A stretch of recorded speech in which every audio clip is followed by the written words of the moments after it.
Everything you think you know about the One Ring is wrong. It wasn't Sauron's greatest invention, it was his greatest theft. The secret to its power, its corruption, and its ultimate weakness was forged not in the fires of Orodruin, but in the cataclysmic wars of the First Age, thousands of years before ever put hammer to gold. And that ancient secret is the key to understanding everything that happens in The Lord of the Rings. Welcome back. This is part 4 of our deep dive into how the Silmarillion's First Age shaped the world of The Lord of the Rings. Today, we're uncovering the terrifying truth about the Rings of Power. We're not just talking about lore, we're talking about the foundational magic, the original sin of Middle-earth that echoes through every page of Tolkien's masterpiece. This is the story of how the doom of the Noldor became the doom of every ring-bearer.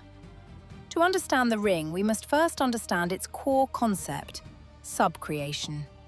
In the First Age, the greatest elven craftsman, led by the genius Sau's own kinsman, Feanor, sought to make things of permanent, undying beauty in a world that was destined to fade.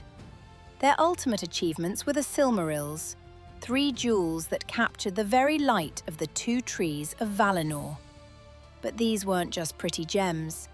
They were artifacts of immense spiritual power, containing a sacred light that could not be replicated. Their creation sparked envy, oath-breaking, war, and exile. This is critical. The desire to preserve, to stop time, to possess beauty and power forever. This is the foundational tragedy of the elves. And Sauron, who was there for all of it, learned this lesson perfectly. But here's where everything falls apart for the free peoples. In the Second Age, Sauron, in his fair guise as Anatar, the Lord of Gifts, comes to the elven smiths of Eregion. He offers to teach them, to help them make Middle-earth as beautiful and enduring as the Lost West.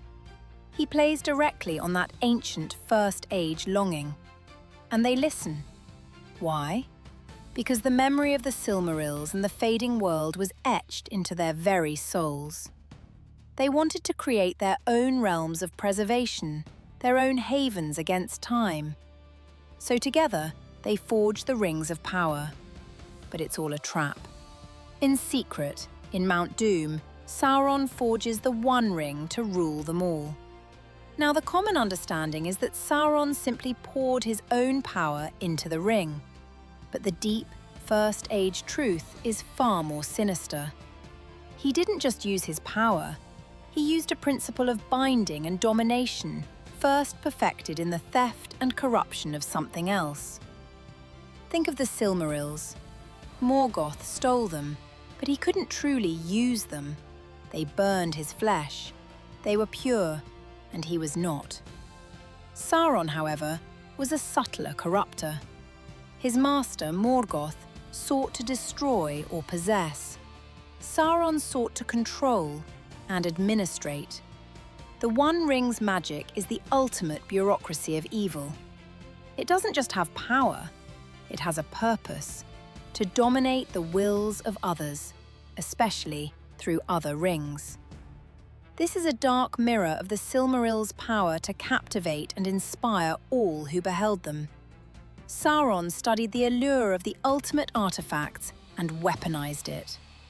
What nobody realized was that the very act of trying to preserve with the rings made the bearers vulnerable to domination.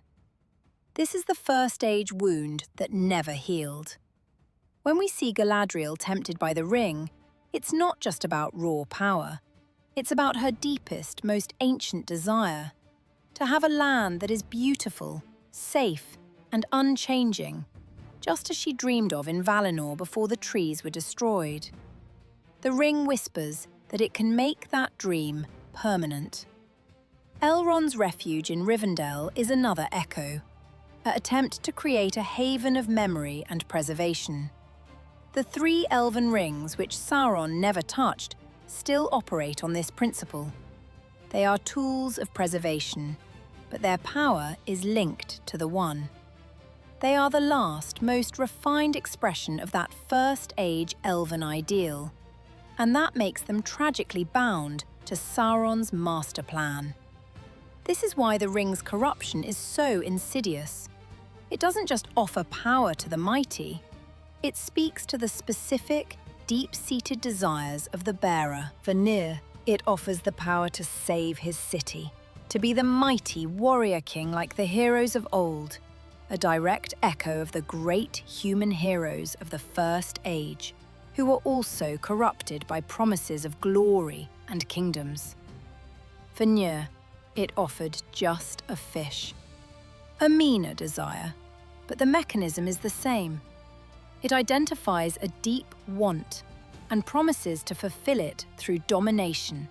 Domination of circumstance, of others, of time itself. The ring is a promise to stop history, to freeze a moment of power or peace or possession forever. And that promise was first written in the blood of the Noldor. This leads us to a second, devastating conflict. If the ring's power is based on this ancient principle of binding and preservation, then its destruction doesn't just defeat Sauron, it unravels that very principle in the world. Think about it. When the ring falls into the fire, the three elven rings lose their power. His mirror darkens. His sanctuary in Rivendell must fade. The elves' final attempt to hold back time in Middle-earth is over. The Third Age ends, and the Age of Men begins. Precisely because the magic of preservation, born from the First Age trauma of the elves and perfected by Sauron, is finally broken. The quest doesn't just destroy a weapon, it destroys an entire idea. And suddenly, the entire emotional climax of The Lord of the Rings makes profound, heartbreaking sense. The Fellowship wasn't just fighting to topple a Dark Lord, they were fighting to end an age. The bittersweet ending, with the elves leaving, with wounded and unable to enjoy the Shire he saved, with the world becoming more mundane. This is the direct consequence of destroying the ring's corrupt magic of preservation. They had to let the world change. They had to let it fade. This was the ultimate rejection of the tragic elven cycle that began with Fëanor and the Silmarils. The ring was the last thread of that cycle, and cutting it freed Middle-earth, even as it meant losing its last, lingering magic. So, at the climax, on the slopes of Mount Doom, when Frodo finally claims the ring for himself, it's the ultimate triumph of Sauron's First Age-inspired design. Even the purest-hearted bearer, armed with knowledge and friendship, is ultimately seduced by the promise of preservation. "The ring is mine," Frodo says. In that moment, he isn't just claiming power, he's succumbing to the ancient desire to make things stay. To stop the pain, the journey, the change. It is the same desire that drove the elves of old, and it takes the chaotic, unreasoning greed of a creature utterly consumed by the ring's power to achieve by accident what no will could achieve by design. A final end to the cycle. The resolution, then, is the dawn of the Fourth Age. An age where things are allowed to grow, change, and die naturally. Where kingdoms like his Gondor are built on renewal, not preservation.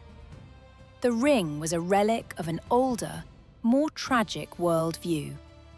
Its destruction was a necessary growing pain for Middle-earth.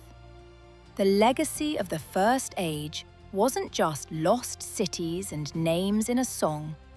It was a metaphysical trap, a way of thinking about power and time that Sauron exploited to near perfection. This changes how we see every interaction with the ring. It's not just an evil battery. It's the ghost of the First Age, offering everyone the same terrible deal it offered the elves: perfection and permanence, at the cost of your soul and the freedom of the world.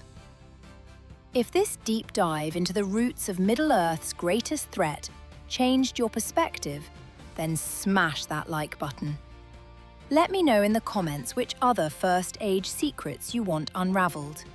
Subscribe and hit the bell so you don't miss Part 5, where we'll ask, was his greatest failure also planned in the First Age? Until then, remember, in Tolkien's world, the oldest shadows are the longest. Thanks for watching.